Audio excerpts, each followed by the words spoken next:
Bom, acabamos a instalação do Active Directory e agora nós vamos fazer a verificação para saber se o Active Directory está instalado de forma correta. Então, ele reiniciou o servidor. Eu vou efetuar o logon agora. Reparem que agora já apareceu o nome do domínio barra o administrador, tá? Informando que ele já está fazendo o logon no Active Directory. Então, já está preparando o desktop para o usuário.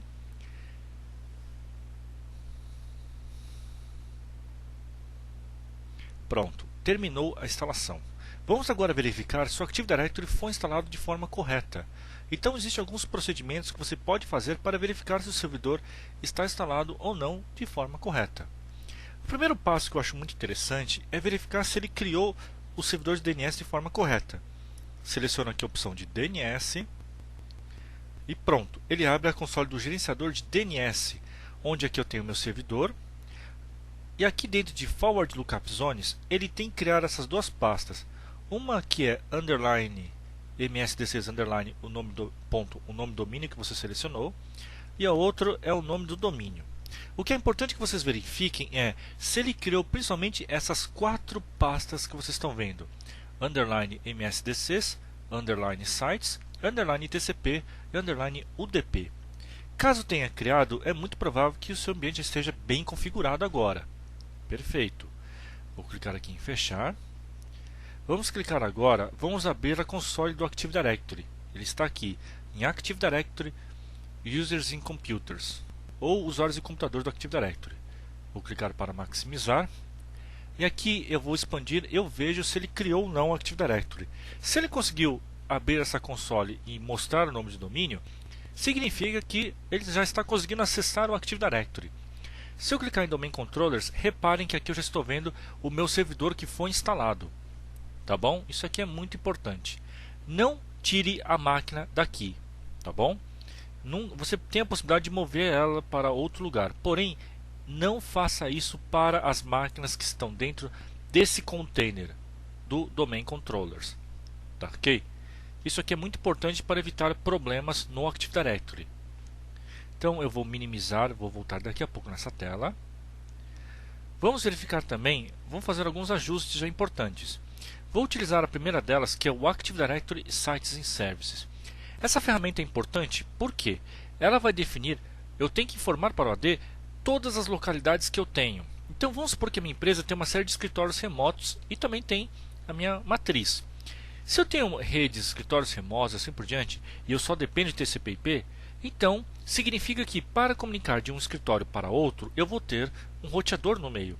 Se eu tenho um roteador, então eu tenho obrigatoriamente faixas de endereço IP diferentes umas das outras. Então você vai clicar aqui em Sites e vai fazer o seguinte: aqui ali aparece todas as localidades. Por padrão, ele já cria a primeira localidade chamada de Default First Site Name. Se eu clicar aqui e clicar em servidores, eu vejo que meu servidor já aparece aqui. Então eu vou fazer o seguinte agora, vou informar para o AD qual que é a faixa de endereço IP da minha rede, aqui da minha matriz. Eu vou clicar aqui em Subnets, botão direito, Nova Subnet. E aqui eu vou chamar o seguinte, qual que é o prefixo? Bom, eu sei que a minha rede aqui na matriz, ela utiliza o endereçamento 192.168.1 e como eu utilizo, na verdade, 3 octetos para designar a faixa IP, eu vou colocar um /24, tá ok? Desta forma, eu já estou informando qual que é o meu endereçamento de rede. E aqui eu seleciono qual que é o site que ele pertence. Quando eu clico em OK, perfeito, eu já tenho uma faixa IP cadastrada e ela pertence a este site.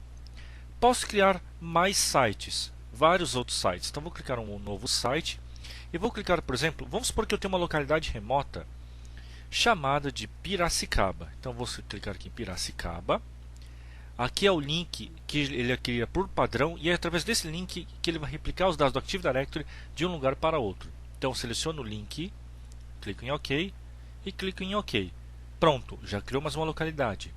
Vou criar mais um outro site. Botão direito, novo site, e vou chamar agora de Sorocaba. E vou definir utilizo o mesmo conector para replicar. OK. Perfeito, já tenho 3 sites. Vamos supor que Piracicaba utiliza um endereçamento de rede bem diferente.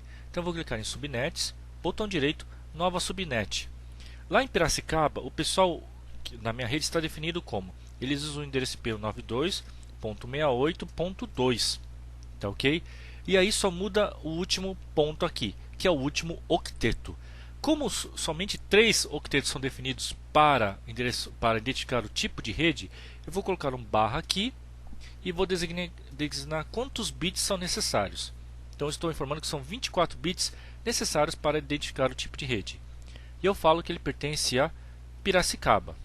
Pronto, se eu clicar em subnets, eu verifico que já tenho 2 subnets cadastradas e 2 endereços IPs. Isso aqui é muito importante, pessoal. Sem essa configuração, você não vai conseguir replicar o Active Directory se você tiver um servidor localizado numa outra filial e assim por diante. Eu posso criar várias subnets. Então vou criar mais uma aqui para Sorocaba, que é o 92683. E vou informar que ela pertence a Sorocaba. Um detalhe importante é, um site pode ter mais de uma subnet. Então, por exemplo, eu vou cadastrar a outra subnet aqui da minha matriz, que é a rede 10/24. Qual que é a regra? Reparem que aqui eu tenho um site com mais de uma subnet. De fato, um site pode ter várias subnets, mas nunca uma subnet pertence a mais de um site. Tá bom? Perfeito, configurei essa parte aqui. Já está configurado o meu Active Directory de forma bem correta. Ele está respondendo bem. Outro fator interessante que eu posso utilizar é o seguinte. Eu posso clicar aqui no iniciar, executar. O nome da minha máquina ele está definido aqui nas propriedades do sistema. Chama-se servidor 1. Perfeito. O que eu posso fazer agora? Posso clicar em iniciar, //. Quando eu coloco //, eu estou informando um caminho de rede. Então eu vou informar o nome da minha máquina, servidor 01. Tá ok? Quando eu faço isso e dou um Enter, ele mostra algo muito importante. Isso aqui tem que aparecer, pessoal. Todo domain controller automaticamente tem que criar obrigatoriamente 2 compartilhamentos. Um chamado de netlogon e outro chamado de sysvol. Se ele não criou esses compartilhamentos, você não deve criar esses compartilhamentos manualmente. Por quê? Se ele não criou esses compartilhamentos, significa que alguma coisa está errado nas configurações. Portanto, se você está assistindo esse meu vídeo, reveja os outros módulos onde eu passo a parte de verificação do ambiente antes de instalar o Active Directory. Se um daqueles pontos estiver errado, ele não vai criar esse compartilhamento. Consequentemente, as estações não vão conseguir efetuar logon de forma correta no seu ambiente. Tá bom? Perfeito. Já tenho instalado aqui o Active Directory, já criei os meus servidores e assim por diante. Posso clicar aqui agora em Sistema e mudar a ativação. Lembre-se que eu instalei o servidor sem colocar o seed key?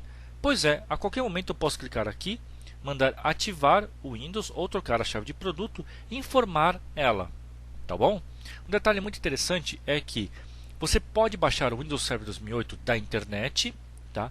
Mesmo que seja a versão de avaliação, a versão trial, pois ela permite você trocar a chave, colocar uma chave válida e o servidor já sai funcionando, sem que você tenha que reinstalar novamente. Tá bom? Perfeito. Dessa forma nós concluímos a verificação do Active Directory no meu servidor.